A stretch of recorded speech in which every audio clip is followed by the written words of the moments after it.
1 फरवरी या फिर 2 फरवरी कब है माघ पूर्णिमा, तो जानते हैं सही तिथि और डेट। 1 फरवरी 2026 की सुबह 5:52 से शुरू हो रही है और 2 फरवरी की सुबह 5:38 तक रहेगी माघ पूर्णिमा तिथि।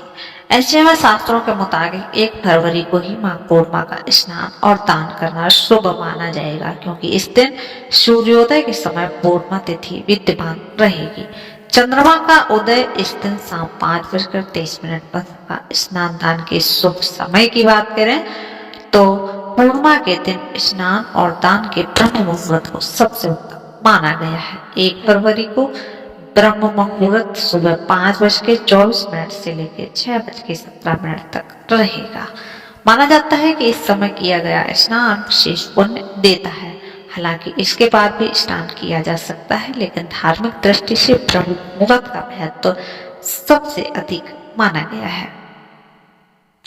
इस बार की पूर्णिमा खास क्यों है, तो ज्योतिषीय दृष्टि के अनुसार इस माघ पूर्णिमा को बेहद शुभ माना जाता है। रविवार के दिन पूर्णिमा का संयोग बन रहा है और इसके साथ कई खास योग भी बन रहे हैं। चतुर्ग्रही स्थिति शुक्र का उदय, सर्वार्थ सिद्धि योग, प्रीति योग, आयुष्मान योग, पुष्य नक्षत्र और रवि पुष्य योग जैसे संयोग इस दिन को भी और भी महत्व बना रहे हैं।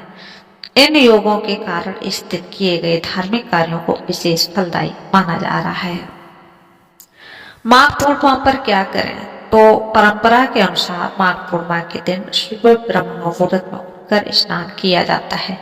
यदि नदी और तीर्थ में स्नान संभव नहीं है तो घर पर स्नान कर लें और जल में गंगा जल मिलाकर स्नान करना शुभ माना गया है।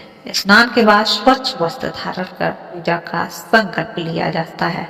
घर के मंदिर में भगवान विष्णु या फिर नारायण की पूजा की जाती है। तुलसी दल, पुष्प, अक्षत और फल अर्पित किए जाते हैं। इस दिन विष्णु सहस्त्रनाम या फिर ओम नमो भगवते वासुदेवाय मंत्र का भी जप किया जा सकता है। माघ पूर्णिमा के दिन सत्यनारायण कथा सुनना या पढ़ना भी काफी शुभ माना जाता है। व्रत रखने वाले लोग शाम को चंद्रमा को अर्घ्य देकर व्रत का पारण करते हैं। माघ पूर्णिमा के दिन आप दान अवश्य करें। इस दिन अन्न, वस्त्र, तिल, गुड़, घी का दान किया जाता है। जरूरतमंदों और ब्राह्मणों को दक्षिणा से दान करना विशेष फलदायी माना जाता है। मान्यता है कि इस दिन श्राद्ध और नियम से किया गया दान कई गुना फल देता है। क्यों मनाई जाती है माघ पूर्णिमा?